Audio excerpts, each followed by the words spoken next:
Hello students. In this module, we will talk about the concentration of a different solution. How is it determined? Furthermore, we will move on to the difference between a suspension and colloid. And lastly, we will discuss different types of colloids that are present. So, now let us revise. What is a solution? A solution is a homogeneous mixture of two or more components. Common examples of solutions are the sugar in water and salt in water solutions, soda water, etc. In a solution, all the components appear as a single phase. There is particle homogeneity, that is, particles are evenly distributed. Therefore, a whole bottle of soft drink has the same taste throughout. Now let us see the characteristics of the solution. Solutions have two components. One is solvent and the other is solute. What is a solvent? The component that dissolves the other component is called the solvent.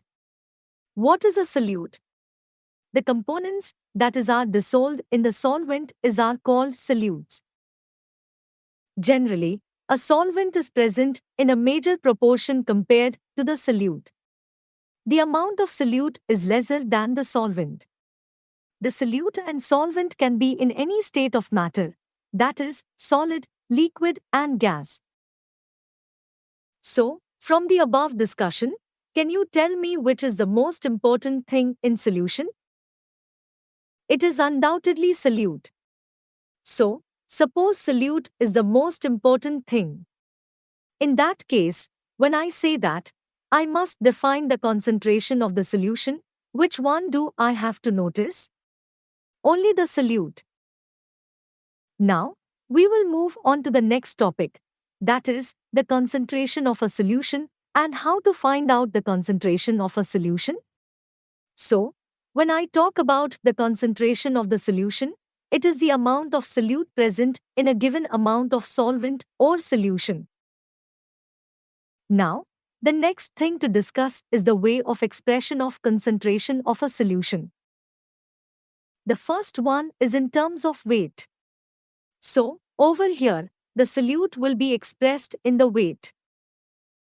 The next one is expressed in the form of the volume. It is mainly applicable where the solute is gaseous or liquid. Then the last one is when the solute is expressed in the form of moles. Now let us see all of these one at a time. So, the first one is in terms of weight. Concentration can be expressed in two ways under this type. The first one is the weight by weight percent, which is equal to the weight of solute by weight of solution into 100. And the next one is the weight by volume percent, which is equal to the weight of solute by volume of solution into 100. Let us move on to the next one, which is in terms of volume, expressed as V by V percent. It is equal to the volume of solute by volume of solution into 100. Now, the last one is in terms of the number of moles, which is expressed in three possible ways. But in case you are wondering what moles are, then remember, they are the mass of the sample by its molar mass. For now, this is enough. In a later chapter, we will learn about it in detail. Now, what is this molar mass? So, you know the atomic mass and molecular mass, right? So, when the same value is expressed in gram per mole, it is molar mass. As I said earlier, this will also be discussed in detail in later chapters. Example: carbon has an atomic mass of 12 AMU, means that its molar mass will be 12 gram per mole. Similarly, the molecular mass of water is 18 AMU, means that its molar mass is 18 gram per mole. The first one is the most used concentration term, which is molarity. Its unit is mole per liter, or m, or molar. It is represented as m. The formula is m is equal to the number of moles of solute divided by the volume of solution in liter. And if it is expressed in ml, the whole equation will be multiplied by 1000. The second one is the mole fraction. It has no units and is represented by x. Now, to understand this, let us take an example of cake, which I am dividing into 8 parts. If I take one of the parts, how do I find its fraction? It is easy. It will be equal to that part divided by the whole cake, implying 1 part by 8. Similarly, suppose I am talking about a binary solution containing solute and solvent. In that case, the mole fraction of solute is equal to n of solute by n total, and that of solvent is equal to n solvent by n total. Remember, n total is equal to n solute plus n solvent. Moreover, if I add all the fractions, it will always be equal to 1. It implies x of solute plus x of solvent is equal to 1. The last one that we have to study is molarity. Its unit is mole per kg, or m, or molar. It is represented as m, and the formula is m is equal to the number of moles of solute divided by the weight of solvent in kg. And if it is expressed in gram, the whole equation will be multiplied by 1000. These concentration terms can also be divided based on temperature dependence into 2 types: temperature dependent and temperature independent. So, the terms that have volume terms are considered temperature dependent, and those that do not have volume terms are temperature independent terms. This is because, with temperature, the volume of matter changes, while its weight or number of moles does not change. After discussing the concentration of a solution, let us talk about the heterogeneous mixture. As you know, it is divided into 2 types: colloids and suspension. The difference between suspension and colloids are shown below. To understand this, let us take the example of sand in water and milk. Sand in water is an example of suspension, and milk is an example of colloid. Suspension. It is a form of heterogeneous solution. Particles settle down well. Can be separated by filtration. Easily visible through the naked eye. Colloid. It is a form of a heterogeneous solution that appears to be homogeneous. Particles do not separate. Cannot be separated by filtration.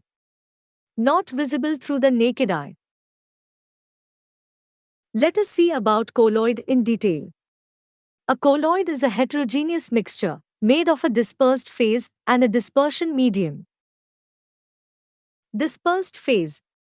The phase that is scattered or present in the form of colloidal particles is known as the dispersed phase. Dispersion medium. The medium in which the colloidal particles are dispersed is called the dispersion medium. Now, when I am talking about colloids, it is divided into lyophobic and lyophilic colloids. Lyophobic colloids mean colloids formed by dissolving the dispersion phase and dispersion medium that repel each other. While lyophilic colloids mean colloids formed by dissolving the dispersion phase and dispersion medium that attract each other. Remember, it is easy to make a lyophilic colloid, while making a lyophobic colloid is a bit difficult. Colloids can also be classified based on the phase in which dispersed phase and dispersion medium are present, and it is classified as: the first one, when the dispersion medium is solid and dispersed phase is also solid, it is considered to be solid sol. Example for the same is a gemstone.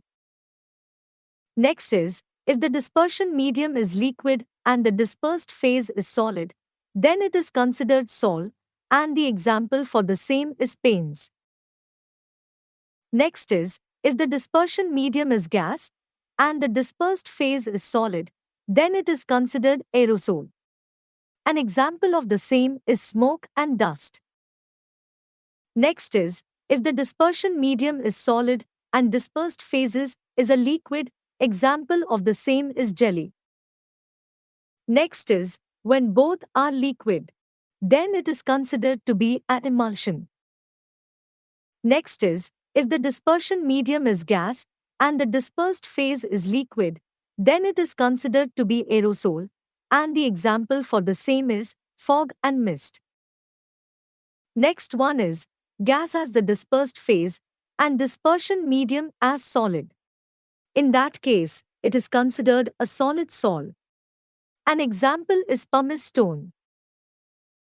The last one is, if the dispersion phase is gas and dispersion medium is liquid, then it is considered to be foam, and the example for the same is whipped cream. Why do we not have gas and gas? Remember, it is considered a homogeneous mixture, not a heterogeneous one. As we reach the end of the module, let us summarize. First, we saw the ways of expression of the solution, which was the weight expression.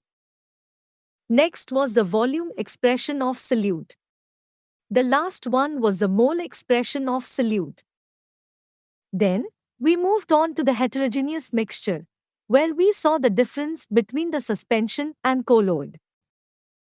And finally, we saw what are colloid and how it was classified in a different manner. That's it in this particular module.